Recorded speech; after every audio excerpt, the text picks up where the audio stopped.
साथियों, जैसा कि आप में से कई साथी यह बात जानते हैं कि यूथ कांग्रेस लगातार देश के युवाओं के मुद्दों पर संघर्ष करती है और सिर्फ एजिटेटिव प्रोग्राम नहीं करती है, बल्कि इस देश के युवाओं की समस्याओं के निराकरण के लिए वो एक बात कहते हैं ना कि सिर्फ हंगामा खड़ा करना मेरा मकसद नहीं, मेरी कोशिश है कि ये सूरत बदलनी चाहिए।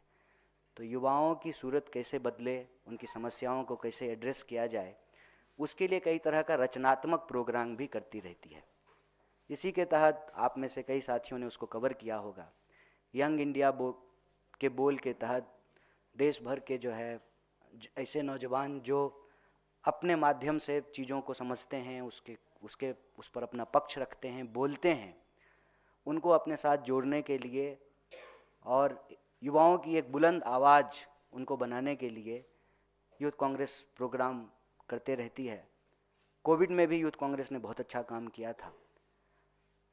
तो आज जो इस देश में परिस्थिति है, और मैं ये बात बहुत तकलीफ़ में कह रहा हूँ, एक राजनीतिक औपचारिकता के तहत नहीं, जो एक वास्तविकता है। आप सब भी अगर अपने आप से सवाल पूछेंगे तो आपके मन में भी यह बात खटकी होगी कभी ना कभी कि पढ़े लिखे नौजवानों को, पहले कहते थे जो सादा बीए करता था हमारे यहाँ कि ये ब्याह क्लास है, आप बीए पढ़ कर रहे हैं मतलब शादी के लिए पढ़ रहे हैं। शादी में जो बायोडेटा बनेगा उसमें लिखेंगे कि लड़की बीए पास है, लड़का बीए पास है। तो प्रोफेशनल कोर्स करना चाहिए, टेक्निकल कोर्स करना चाहिए। दिन रात लोग जो है पढ़ते थे कि आईआईटी में बस एडमिशन हो जाए, एडमिशन होते ही रिश्ते आने शुरू हो जाते थे। अभी कोर्स कंप्लीट भी नहीं हुआ है, नौकरी पक्की। आज आईआईटी के 50% ग्रेजुएट को नौकरी नहीं मिल रही है।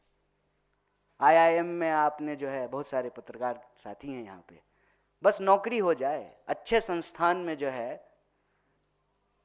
एडमिशन हुआ, रिजल्ट आया, अच्छे संस्थान का ऑफर लेटर, धीरे धीरे धीरे धीरे रोजगार के सारे अवसर बंद कर दिए गए। और कोई ऐसा दिन नहीं बीतता है जनाब कि इस देश के किसी कोने में किसी न किसी स्टूडेंट की, यूथ की पीठ फट रही हो पुलिस की लाठी से। गलती क्या है? नौकरी मांग रहा है। हालत यह है कि जिस चीज का हमको गर्व होना चाहिए, कहाँ तो तय था चिरागा हर एक घर के लिए, कहाँ चिराग मयस्सर नहीं शहर के लिए। दुनिया का सबसे नौजवान देश, 55% पॉपुलेशन यूथ है, हर 5वां युवक दुनिया का भारतीय है। 25% की आयु को आप देखेंगे, इतना नौजवान भारत कभी नहीं था।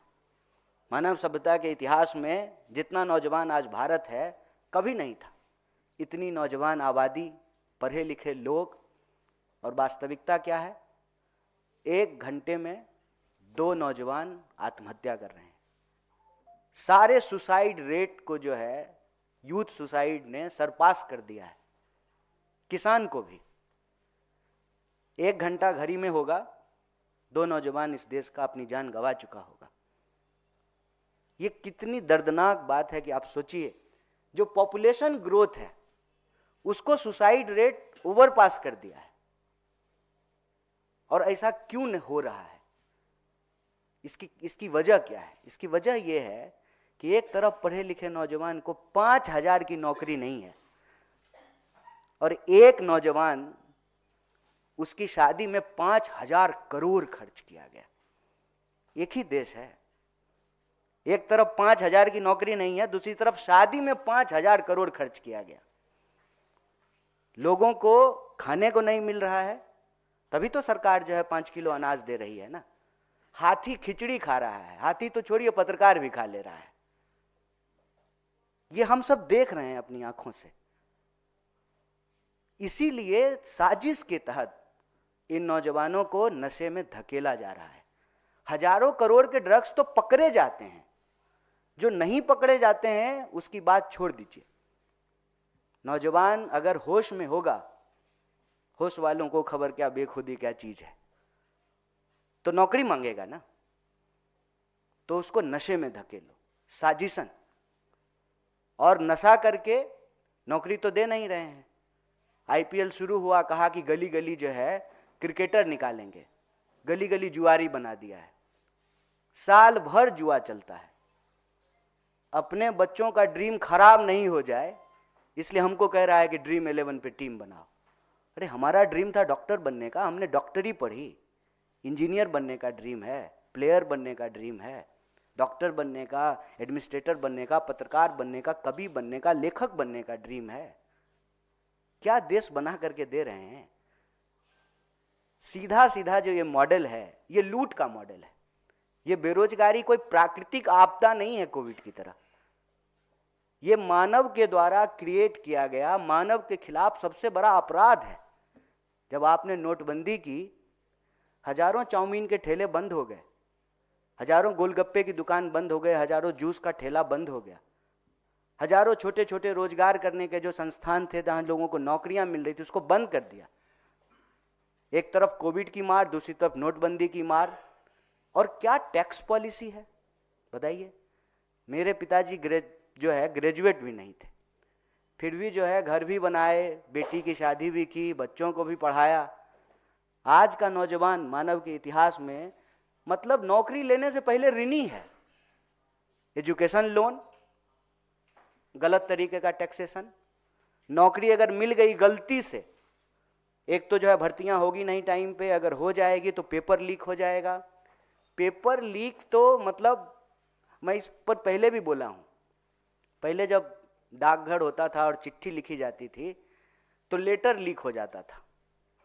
कई बार जो है लोग हाथ डाल करके बॉक्स से निकाल करके चिट्ठी पढ़ लेते थे। नौजवानों का ये बड़ा गजब का इंटरटेनमेंट हुआ करता था, तब तो मीम था नहीं। जितना लेटर लीक नहीं होता है उससे ज़्यादा पेपर लीक हो रहा है इस सरकार में। कोई ऐसा एग्जाम नहीं है जिस पर सवाल नहीं उठते हैं। पता नहीं यूपीएससी बेचारी कब तक टिकेगी। वहाँ भी जो है ये लैटरल एंट्री लेकर के आ गए हैं। एक भी जगह बता दीजिए जहाँ नौजवान पक्का करे कि हम पढ़ रहे हैं हमको नौकरी मिलेगी। और पढ़ना भी आसान नहीं है। आप सुदूर इलाके के किसी कॉलेज में चले जाइए, जिस तरीके से फीस वृद्धि हुई है। अभी आपने देखा कि अंबेडकर यूनिवर्सिटी में जो है नौजवान अपने ही यूनिवर्सिटी में कैद थे, एक एक कोर्स पे 4-4 लाख 5-5 लाख रुपया ले रहे हैं। जो कोर्स में 5,000 में पढ़ाई हुई करती थी आज 5 लाख में हो रहा है। एडमिशन बहुत मुश्किल से, एडमिशन हो जाएगा तो पक्का है कि पढ़ने के बाद नौकरी नहीं मिलेगी। इसलिए एक नया टर्म चला है। क्या करता है लड़का दिल्ली में रहता है, कॉम्पिटिटिव एग्जाम की तैयारी करता है। एग्जाम कहाँ हो रहा है, किए जा रहा है सालों साल कॉम्पिटिटिव एग्जाम की तैयारी। उस बीच में ड्रीम भी पूरा करना है। इसीलिए जो है देखिए मोबाइल पे लोग शेयर खरीद रहे हैं, बेटिंग कर रहे हैं, जुआ खेल रहे हैं, कहीं कुछ तो मिल जाए। जब सब कुछ से फ्रस्ट्रेट हो जाएगा, कितनी बार घर को बताएगा कि एग्जाम ही नहीं टाइम पे हुआ, उम्र निकल गई। ये सुसाइड रेट जो है आज हमारे सामने एक चुनौती बन करके खड़ा है और ये क्रिएटेड है। अगर हम चाहें सही से अगर फंड का एलोकेशन करें तो रोजगार दिया जा सकता है। आप 16 लाख करोड़ बड़े पूंजीपतियों का माफ कर देते हैं, आप छोटे रोजगार करने वाले लोगों को लोन तो दे करके देखिए। ये नीति का सवाल है, ये नियत का सवाल है। लेकिन नीति जब यही है कि अपने दोस्त को व्यापार, तो देश होगा बेरोजगार। ये एक बहुत बड़ा सवाल है। और हमारे यहाँ एक कवि हुए बिहार में, मगही भाषा में लिखते थे, मथुरा प्रसाद नवीन।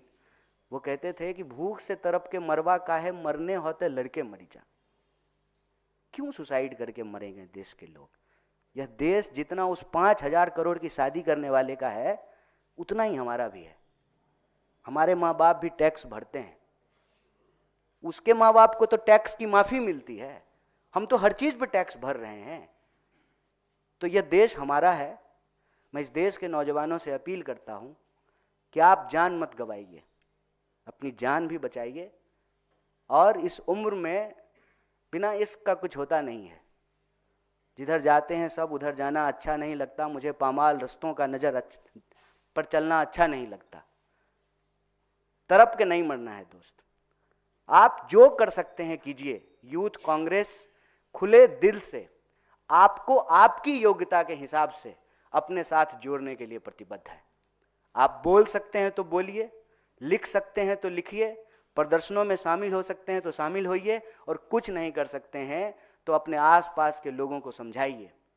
इस देश को बचाने की मुहिम में, युवा शक्ति को बचाने की इस मुहिम में, और यह जो हमारी मांग है, नशा नहीं नौकरी दो, इसके साथ जुड़िए। और हमारे क्रांतिकारी साथी, जोशीले साथी, इनके नेतृत्व में यूथ कांग्रेस आपको आमंत्रित करती है कि आप अपनी कैपेसिटी में, अपनी योग्यता में, अपनी क्षमता में हमारी इस मुहिम से जुड़िए। और देश तरक्की तभी करेगा जब देश के लोग तरक्की करेंगे। सबसे नौजवान देश है भारत, 55% पॉपुलेशन है नौजवान। वो तरक्की करेगा तभी देश तरक्की करेगी। तो तरक्की की इस राह में और अपने हक की इस आवाज़ में आप आवाज़ बनिए और हमारी इस मुहिम के साथ जुड़िए।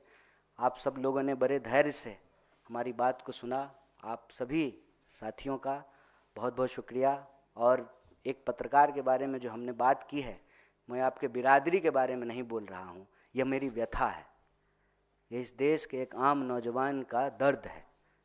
जब वो सीन देखता है तो उसको तकलीफ़ होता है कि हमारे देश के साथ क्या हो रहा है। तो आप इसको अदरवाइज़ नहीं लीजिएगा। मेरी बात से अगर किसी को तकलीफ़ हुई हो तो मैं क्षमा प्रार्थी हूँ।